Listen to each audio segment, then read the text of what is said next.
Good afternoon. How many of you are delighted that the cold, frigid temperatures are behind us, at least for this year, and you can go home on a warm, breezy summer night after a long day at the office and sit on your patio or meet some friends or colleagues at a beer garden and have a nice, tall, refreshing drink? I know I am. Today, I'd like to talk to you about my favorite refreshing summer drink, the Classic Mojito. First, I'm going to discuss the history of the Classic Mojito with you, since I'm sure many of you don't know the history of where the mojito came from and how it got its name. Next, I'm going to show you how to make a classic mojito from scratch. And thirdly, I'm going to tell you about 3 of the top-rated establishments in the local area where I live, where you can go and indulge in a nice, refreshing mojito. History of the mojito.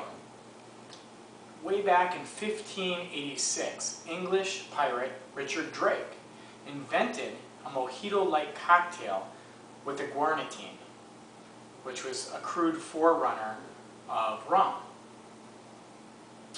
Sugar, lime, and mint.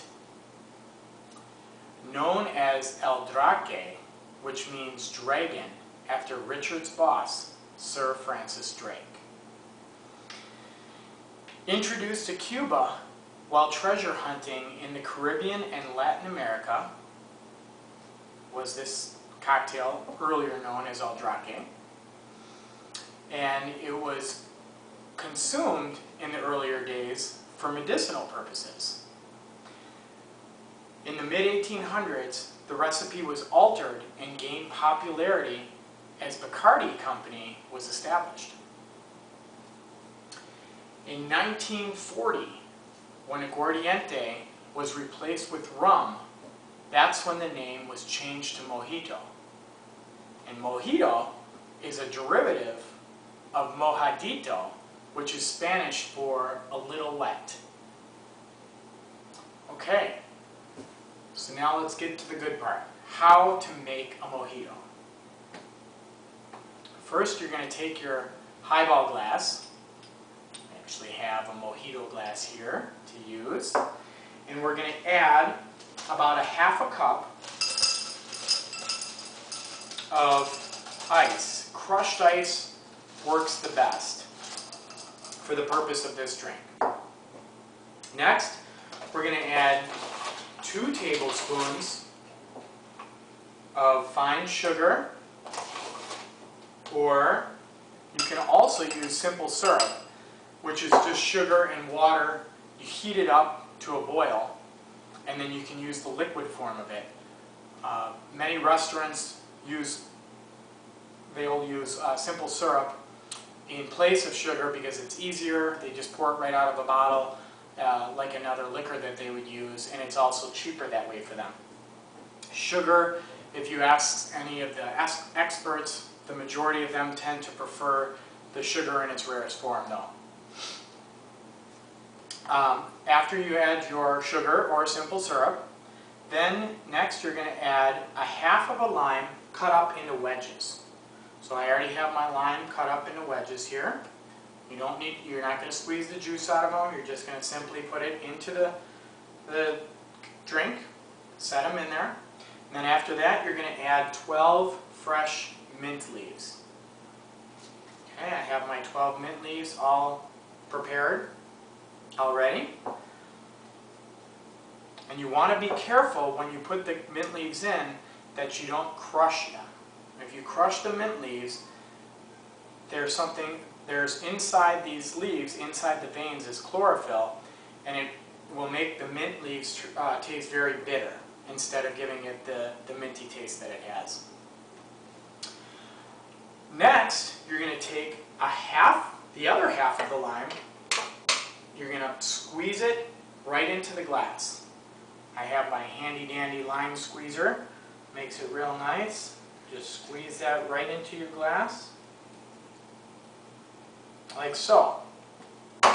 After we're done with that, you're going to muddle gently. Muddling is simply taking a tool. You can use a wooden one like this, you can use plastic.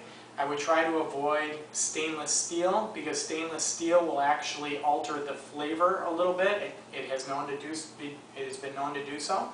So you take some sort of object that has a flat end on it, and you're going to take it and you're simply going to muddle or mash the lime and the mint leaves together, along with the ice and the sugar. You can stir while you're pushing. At the same time, you want to get all those flavors mixed in and producing that wonderful aroma. Okay. Next, after you do that, you're going to fill the glass the rest of the way with ice, top it off, and then you're going to add approximately 1.5 ounces of rum.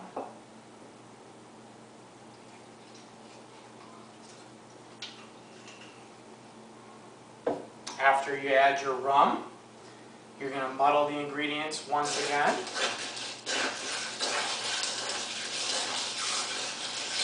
Up and down softly, stirring,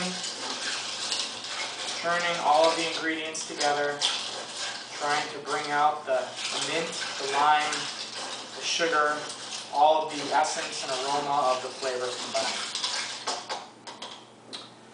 Finally, I'm going to add a little bit more ice to mine. You want to top it off. Finally, you're going to add just a couple splashes of club soda, like so. And then we'll garnish it with a lime and a sprig of mint. Put your straw in, and there you have it. One refreshing, wonderful, classic mojito. Now, the top 3 mojitos in Milwaukee, according to onmilwaukee.com, are Club Havana, which has a Cuban atmosphere. All fresh ingredients are used, and they're the cheapest in the city at $5 a piece. There's an establishment called Bar Lulu, which the owner of Bar Lulu calls himself Edward Muddlehands because he claims to have muddled more mojitos than anyone in Milwaukee, and they will cost you $6 a piece. Or thirdly is Cubanitas, which is located downtown Milwaukee. They make their mojitos completely from scratch and are very traditional, the same as in Havana, they claim. And those will also cost you $6 a piece. In conclusion, I personally think the Classic Mojito is one of the best, most refreshing drinks known today. Today we discussed the history of the mojito, how to make mojito, and the 3 best establishments in the local area to have a mojito. If you have never experienced a mojito made from scratch, but you love enjoying a tall, refreshing drink on a hot summer day, or any time for that matter, I highly recommend you go out and try one today. Ah, that's good. Thank you so much for your time.